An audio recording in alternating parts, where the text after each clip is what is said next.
The world knew Elara Vance as the untouchable ice queen of Silicon Valley, a woman who built a tech empire from a shattered college dream.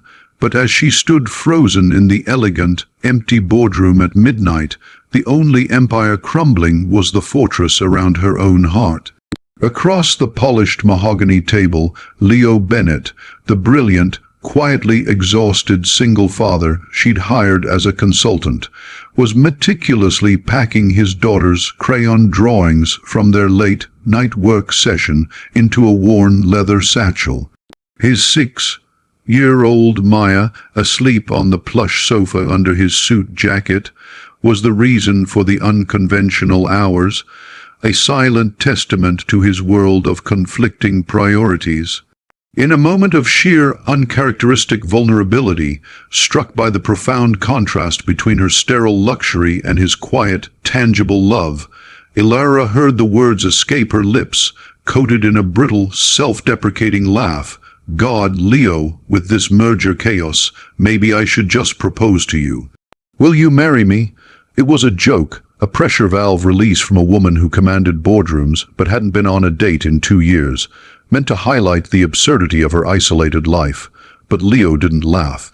He finished zipping the bag, his movements slow and deliberate. Then he looked up, and the gentle, tired lines around his eyes softened into something profound.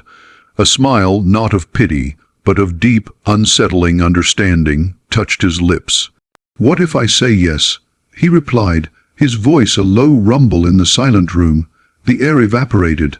Elara's carefully constructed facade, her armor of sarcasm and control, cracked audibly, her breath hitched. He wasn't mocking her. In his hazel eyes, she saw not the reflection of a powerful CEO, but of a lonely woman, and an offer that felt terrifyingly sincere. If you believe that kindness and second chances can find us in the most unexpected places, then like, comment, share, and subscribe to Grandpa's book. Your support helps us share more stories that mend hearts. The challenge was not a corporate takeover, but a quiet, domestic revolution. Leo and Maya entered her life not as a proposition, but as a reality, a practice arrangement. They called it a way for Elara to access his unparalleled strategic mind for the merger, while he navigated a childcare crisis. Her minimalist penthouse became adorned with popsicle, stick castles, and the sound of giggles. Elara's struggle was internal, a raging storm of fear.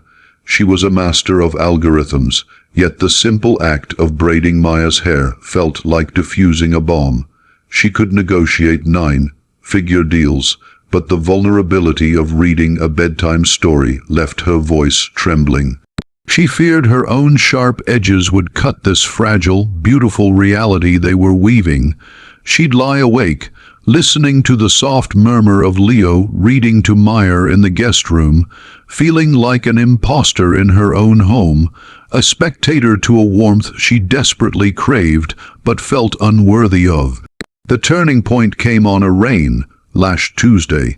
The merger was hitting critical resistance, and Elara, running on espresso and panic, snapped at a junior analyst in a video call, her voice the familiar, chilling blade her company feared.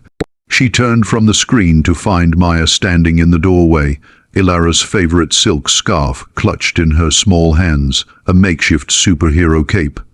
The little girl's eyes, so like her father's, were wide with a confusion that held no fear, only a question. "You sounded scary, Miss Elara," she said simply. The words were a direct strike to Elara's soul. She knelt, her expensive trousers pooling on the floor, and whispered an apology that felt more like a vow. Later, Leo found her in the kitchen, staring blankly out at the city lights. He didn't offer empty consolation. He simply stood beside her, his shoulder almost touching hers, a solid, silent anchor in her turbulent sea. "She's not afraid of you," he said finally. "She's just learning that even castles have stormy weather, and it's okay." In that moment, Elara didn't feel like a CEO. She felt seen, not for her title, but for her storm. The story's emotional peak arrived at the company's dreaded annual gala, a den of sharks in tuxedos. Elara moved through the crowd, a vision in onyx silk, but her eyes constantly sought the two figures near the dessert table. Leo, looking unbearably handsome and uncomfortable in a rented tux, and Maya, a spark of joy in a sea of pretension. When a rival magnate, emboldened by champagne, cornered Leo, loudly questioning his place here and making a snide remark about gold digging nannies, Elara felt a fury colder than any boardroom battle. She watched Leo's jaw tighten, his first instinct to shield Maya's ears. That was her cue. She glided over, every inch the queen, but her power now felt different, not a weapon, but a shield. She linked her arm with Leo's, her touch firm and possessive. "Ah, Charles," she said, her voice crystalline and carrying, "allow me to clarify. This is Leo Bennett, my strategic partner and the most important person in this room. And this," she said, sweeping Maya into her arms, "the little girl coming willingly, is my heart. Any further questions?" The silence was absolute. In that defiant, luminous moment, the joke had vanished, replaced by a truth more solid than any contract. As they drove home, Maya asleep in the back, the city lights streaking past the car windows, Elara finally spoke into the quiet. "That question I asked, the night we met." She paused, gathering a courage greater than any she'd ever needed for business. "I wasn't ready for your answer then." Leo took her hand, his thumb tracing over her knuckles, a calloused, grounding touch. "And now?" he asked, his voice thick with hope. She turned to him, the CEO gone, only a woman laid bare and unafraid. "Now," she whispered, "I'm just waiting for you to ask it again. If this story touched your heart, if you believe in the power of unexpected love and found family, please let us know in the comments. Share this video with someone who needs a reminder that it's never too late to find your way home. We would love to hear your thoughts in the comments below. What did you feel when Leo said, "What if I say yes?" The proposal, when it came weeks later, was not in a boardroom. It was on a sunny Saturday morning, surrounded by the smell of pancakes and the sound of Maya's laughter. Leo didn't get down on one knee. He simply held out a hand, a simple gold band resting on his palm, and said, "Elara Vance, my daughter already thinks of you as her superhero. Will you let me spend my life being yours?" And this time, when Elara said yes, it was not a joke, but a promise.